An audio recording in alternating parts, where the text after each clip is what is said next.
चलिए आ जाइए बच्चा, चैप्टर खत्म करते उसके बाद ओवरऑल पूछूंगी, ठीक है? पक्का? आ जाओ, मुझे एक चैप्टर आज खत्म करना है कैसे भी करके। एक्सक्रीशन क्या है अपने पास आज का टॉपिक? इस चैप्टर में कौन से 4 मेजर हमें लाइफ प्रोसेस पढ़ने थे प्राची? प्राची, ओनली प्राची। कौन? हाँ, न्यूट्रिशन,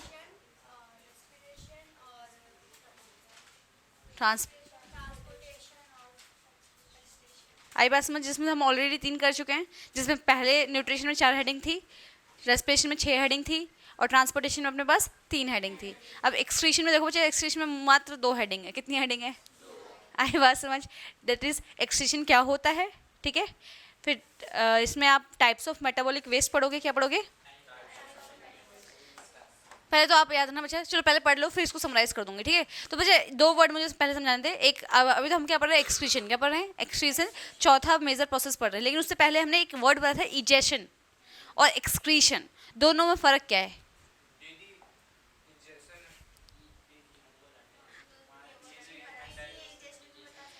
अच्छा, कोई मुझे बताएगा होलोजोइक के वो 5 स्टेप्स ऑफ होलोजोइक न्यूट्रिशन।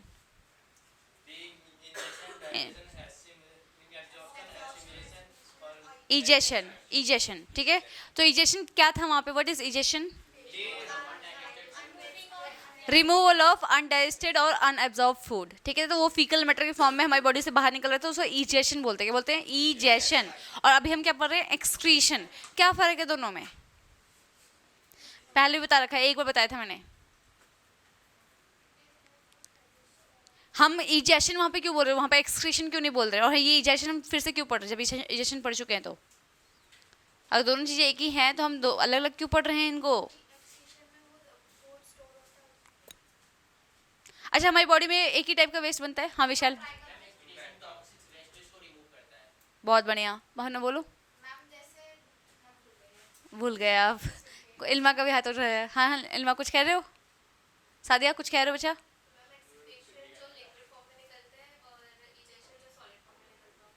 आई बात समझ। एक फ़र्क ये भी हो सकता है, विशाल ने भी सही बोला, सादिया ने भी सही बोला। बच्चे पॉइंट ये है कि हमारी बॉडी में बहुत सारे टाइप के वेस्ट बनते हैं, not only one type of waste. हमारी बॉडी जो होती है वो बहुत डिफरेंट डिफरेंट टाइप के वेस्ट बनाती है, ठीक है? सबसे पहला पॉइंट याद रखना, ये जो आपके डाइजेस्टिव सिस्टम की क्लीनिंग होती है, आपके डाइजेस्टिव सिस्टम यानी कि आपके माउथ से लेके जो एनस तक की पाइप होती है उसको क्लीन करने के लिए इजेशन होता है। क्या होता है?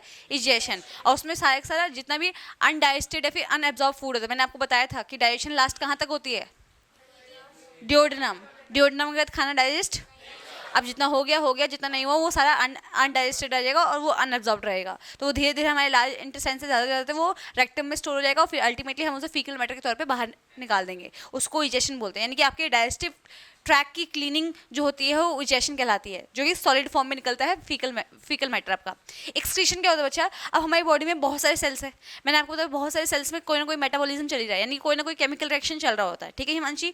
अब जब भी कोई सेल कोई भी केमिकल रिएक्शन कर रहा होगा तो हमें पता है किसी भी केमिकल रिएक्शन में 2 टाइप के प्रोडक्ट बनते होते हैं। प्रोडक्ट होता है, एक होता है बाय प्रोडक्ट।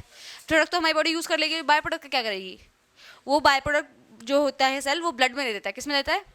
आपने पढ़ा ना कि ब्लड जो है वो वेस्ट मटेरियल को भी कंडक्ट करता है, वेस्ट मटेरियल को भी ट्रांसपोर्ट करता है। तो सेल में जब आपका कोई भी मेटाबॉलिज्म होता है, सेल में कोई भी केमिकल रिएक्शन होती है तो उसमें प्रोडक्ट बनती है और बाय प्रोडक्ट बनता है। तो प्रोडक्ट तो बॉडी यूज़ कर लेती है, लेकिन जो बाय प्रोडक्ट है वो सेल में कहाँ, सेल किसको देता है? ब्लड को। किसको देता है? ब्लड को। ब्लड जो होता है फिर उस वेस्ट मटेरियल को कहाँ लेके जाता है? किडनी के पास। कहाँ लेके जाता है? किडनी। किडनी हमारी फिल्टरिंग यूनिट होती है। क्या होती है? फिल्टरिंग यूनिट ये है जो हमारे ब्लड को साफ करता है, जो हमारे ब्लड को साफ करता है। आई बात समझ? तो अब जितना भी मेटाबॉलिक वेस्ट, देखो मेटाबॉलिज्म से बनने वाले वेस्ट को मेटाबॉलिक वेस्ट बोलते हैं। मेटाबॉलिज्म से बनने वाले वेस्ट को, जिसको मैं इन शॉर्ट क्या बोल सकती हूँ? By product of a chemical reaction. किसी भी केमिकल रिएक्शन का बाय प्रोडक्ट ही आपका क्या कहलाएगा? Metabolic waste. और आपके सेल में multiple types of chemical reaction एक टाइम पे हो रहे होते हैं, उसमें कितना सारा वेस्ट बन रहा है, वो सारा वेस्ट ब्लड में आ रहा है। ब्लड कहाँ जा रहा है? किडनी के पास। और किडनी क्या कर रही है? उस ब्लड को फिल्टर कर रही है। क्या कर रही है? फिल्टर कर रही है। आई बात समझ? अब पॉइंट ही याद रखना बच्चा, मेटाबॉलिज्म से बनने वाले वेस्ट को हम बोलते हैं मेटाबॉलिक वेस्ट। क्या बोलते हैं? तो हमारा जो एक्सक्रीटरी सिस्टम होता है, जो एक्सक्रीशन वर्ड यूज हो रहा है, वो मेटाबॉलिक वेस्ट को रिमूव करने के लिए यूज किया जाता है। यानी कि जब आप अपने फीकल मैटर को, यानी कि अनडाइजेस्टेड फूड को निकालो तो इजेशन है, लेकिन अगर आप अपनी बॉडी के मेटाबॉलिक वेस्ट को निकाल रहे हो तो ये एक्सक्रीशन है। क्या है? एक्सक्रीशन। आई बात समझ? मेटाबॉलिज्म से जो वेस्ट बनता है बच्चा वो जनरली CO2 होता है, ठीक है, वाटर होता है, सॉल्ट हो सकते हैं, ऑयल हो सकते हैं, मिनरल हो सकते हैं, और ये सब अलग अलग तरीके से हमारी बॉडी से बाहर निकलने की कोशिश करते हैं। CO2 एक्सहेलेशन से निकल जाता है ना, सुन रहे हो फैस, CO2 एक्सहेलेशन से निकल जाता है। ठीक है, वाटर जो है स्वेट के फॉर्म में, वाटर और सॉल्ट जो होते हैं वो अल्टीमेटली स्वेट पसीने के फॉर्म में निकल जाते हैं। ठीक है, ऑयल वगैरह जो होते हैं बच्चा वो आपके सीबम के फॉर्म में निकल जाते हैं, पिंपल्स फोड़े वगैरह के फॉर्म में निकल जाते हैं। ठीक है, मिनरल्स आपके वही बॉडी में मिनरल्स जो होते हैं वो भी स्वेट के फॉर्म में या बिलीरुबिन आपके लिवर में भी कुछ वेस्ट प्रोडक्ट बनते हैं वो उस फॉर्म में निकल जाते हैं। तो जितने भी अदर टाइप के मेटाबॉलिक वेस्ट है वो सब निकल जाते हैं। मेन पॉइंट है नाइट्रोजन वेस्ट, कौन सा, क्यों ये सब तो थोड़ा बहुत नॉर्मल वेस्ट होता है, ये हमारी बॉडी से कहीं ना कहीं से निकल जाते हैं। मेन पॉइंट है हमारी बॉडी में ट्रिलियंस ऑफ सेल्स में इतना सारा मेटाबॉलिक वेस्ट बन रहा है, वो भी कौन सा, स्पेशली नाइट्रोजिनस वेस्ट। ठीक है, नाइट्रोजिनस वेस्ट का नाम नाइट्रोजिनस वेस्ट क्यों रखा गया, क्योंकि बेसिकली ये ऐसे वेस्ट होते हैं जिसमें नाइट्रोजन देखा गया है। क्या देखा गया है, नाइट्रोजन देखा गया है, और ये हमारी बॉडी के लिए बहुत घातक है। आई बात समझ। तो इसको निकालने के लिए हमारे पास पूरा का पूरा क्या दे रखा है, एक्सक्रीटरी सिस्टम दिया हुआ है। क्या दिया है, अब देखो CO2 के लिए हमारे पास कोई भी पर्टिकुलर सिस्टम नहीं है, इनहेल करते एक्सहेल करते निकल जाता है। स्वेटिंग के लिए भी कोई उतना बहुत बड़ा मैकेनिज्म नहीं है, आराम से बॉडी से एक्सेस वाटर और सॉल्ट निकल जाते हैं। आई बात समझिए। लेकिन हमारी बॉडी में इतने सारे सेल्स है और इतने सारे मेटाबॉलिक वेस्ट बन रहा है, तो उसको निकालने के लिए हमारे पास एक प्रॉपर सिस्टम है जिसे बोलते हैं एक्सक्रीटरी सिस्टम। इसलिए एक्सक्रीशन का मतलब क्या होता है, removal of harmful metabolic waste. इसको इन शॉर्ट में आप बोल सकते हो नाइट्रोजिनस वेस्ट। क्या बोल सकते हो, नाइट्रोजिनस वेस्ट, नाइट्रोजिनस वेस्ट। अपनी बॉडी से नाइट्रोजिनस वेस्ट को निकालना ही क्या कहलाता है, एक्सक्रीशन कहलाता है। क्या कहलाता है, एक्सक्रीशन। अब ये नाइट्रोजिनस वेस्ट 3 टाइप के होते हैं। कितने टाइप के होते हैं, 3 टाइप के, याद रखना। ठीक है, अमोनिया, यूरिया, यूरिक एसिड। क्या है, अमोनिया, यूरिया, यूरिक एसिड। ठीक है, अमोनिया, यूरिया और यूरिक एसिड, ये मेनली वो वेस्ट है जो हमारी बॉडी में एक्सक्रीटरी सिस्टम के थ्रू निकलता है। ठीक है, बहुत ज़्यादा इंपॉर्टेंट है। अब इसमें सबसे जहरीला कौन है, अमोनिया। सबसे जहरीला कौन है, अमोनिया। ठीक है, और सबसे कम जहरीला कौन है, यूरिक एसिड। यूरिक एसिड, क्या, यूरिक एसिड। और दोनों के बीच में मॉडरेट कौन है, यूरिया। ठीक है, तो हमारी बॉडी में बच्चा यूरिया बनता है, हमारी बॉडी में क्या बनता है, यूरिया। पॉइंट ये है बच्चा कि अमोनिया बच्चा, अमोनिया इतना टॉक्सिक है कि उसको निकालने के लिए बहुत ज़्यादा अमाउंट में पानी चाहिए होता है, बहुत ज़्यादा अमाउंट में पानी चाहिए होता है। इसलिए जनरली किस में देखने को मिलता है हमें, फिशेस। क्यों, फिश के शेल भी तो मेटाबॉलिज्म कर रहे होंगे, तो मेटाबॉलिज्म से वहाँ पे जो नाइट्रोजन वेस्ट बन रहा होगा कौन सा बन रहा होगा, अमोनिया। और अमोनिया को निकालने के लिए बॉडी को बहुत ज़्यादा अमाउंट में वाटर चाहिए होता है। तो ये हमारे पास नहीं है, इतनी कैपेसिटी हमारी बॉडी की नहीं है कि इतनी ज़्यादा वाटर निकाल के हमारी बॉडी में बनने वाले अमोनिया को निकाल दे। तो इसलिए हमारी बॉडी अमोनिया, ठीक है, हमारी body ammonia as a nitrogen waste produce नहीं करती। आई बात समझ, क्लियर है अभी के लिए, तो ना याद रखना। ठीक है, तो अमोनिया फिशेस में बनता है, यूरिया किस में बनता है बच्चा, हमारे अंदर बनता है। इवन फ्रॉग मतलब एम्फीबियंस। ठीक है, एम्फीबियंस को बहुत ज़्यादा पानी नहीं मिलता, वो जमीन पे भी रहते हैं और पानी पे भी रहते हैं। ठीक, पानी में भी रहते हैं, तो अल्टीमेटली उनकी बॉडी में क्या होता है, यूरिया ही बनता है। ठीक है, उस, हाँ, क्रोकोडाइल भी हो सकता है। ठीक है, लेकिन सारे नहीं बोल सकती, यहाँ पे मैंने कुछ किफ़ायती एग्जाम्पल दे रखे हैं। ठीक है, सारे को मत कंसिडर करना। अब अच्छा, यूरिक एसिड कौन बनाता है, रेप्टाइल्स और बर्ड्स। अच्छा, कभी आपने बर्ड का पी देखा है, बर्ड का पी, पू। ठीक है, वो पी और पू दोनों काम एक ही साथ करती है। आई बात समझ। उस ग्रीन मटेरियल होता है, उसके ऊपर वाइट कास्टिंग होती है।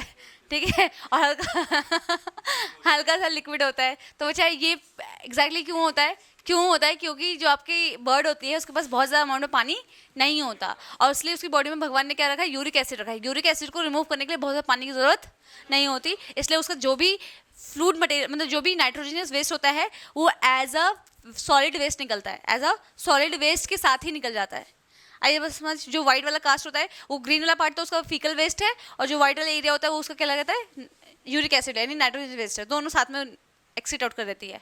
आई बात समझ। तो आपने देखा उसमें बहुत कम पानी होता है, क्यों, क्योंकि यूरिक एसिड को बहुत ज़्यादा पानी की ज़रूरत, और ये लोग ऐसे भी इनके पास इतना पानी होता भी नहीं है कि इतना निकाल पाए। ठीक है, तो पॉइंट ये है बच्चा कि in total nitrogen waste 3 type के होते हैं, ammonia, urea, uric acid. Ammonia सबसे ज़्यादा जहरीला होता है, और यूरिया उससे कम होता है, और यूरिक एसिड सबसे कम होता है।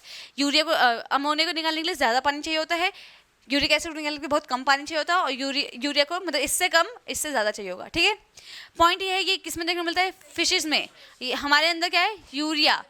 ठीक है, इवन फ्रॉग के अंदर भी यूरिया है, और इसमें क्या है, यूरिक एसिड में कौन है, ठीक है, रेप्टाइल्स और बर्ड। याद रहेगा बच्चा।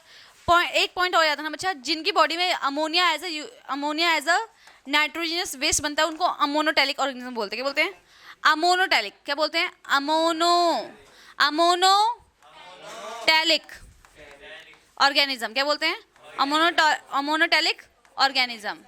तो कोई पूछे नहीं मैंने 1 अमोनोटैलिक ऑर्गेनिज्म, तो एग्जांपल दे दोगे? और ऐसे ही यूरिया में क्या लिखोगे? Ureotelic ureotelic organism. और इसमें क्या लिखोगे? यूरिकोटैलिक। क्या लिखोगे? Uricotelic organism. आगे बात समझ? तो कोई भी आपसे 2 एग्जांपल पूछ ले, 1 एग्जांपल पूछ ले, या फिर आपसे ये बोल दे कि ह्यूमंस आर डैश, और नीचे 4-5 ऑप्शन में दिया हो कि ammonotelic, ureotelic, uricotelic, non ureotelic.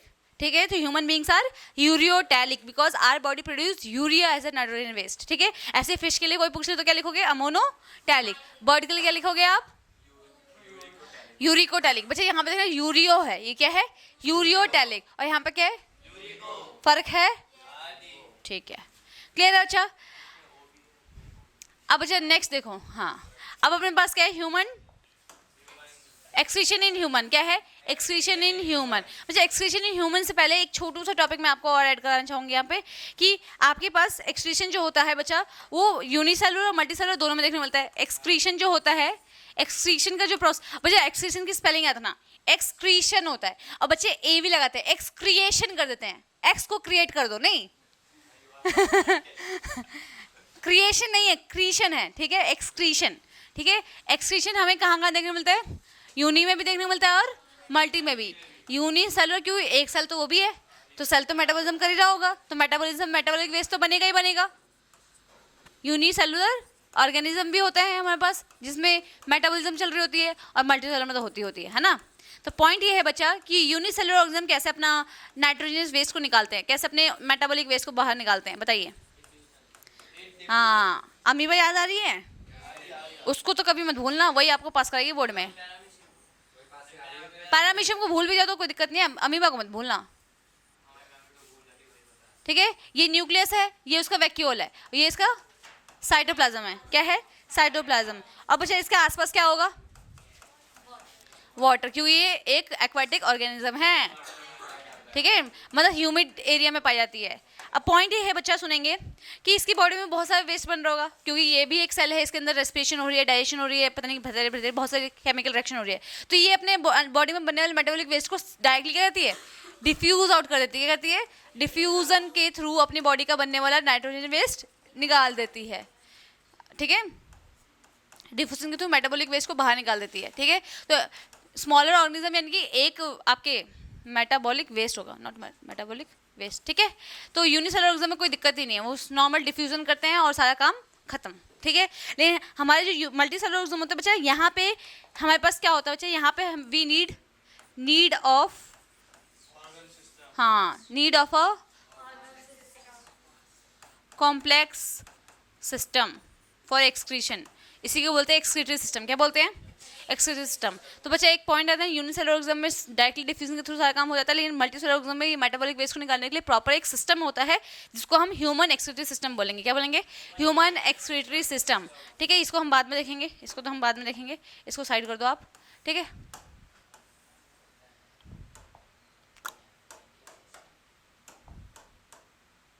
चलिए अब बच्चा यहाँ पे आप देख पा रहे हो, जब हम एक्सक्रीटरी सिस्टम की बात करते हैं बच्चा, एक्सक्रीटरी सिस्टम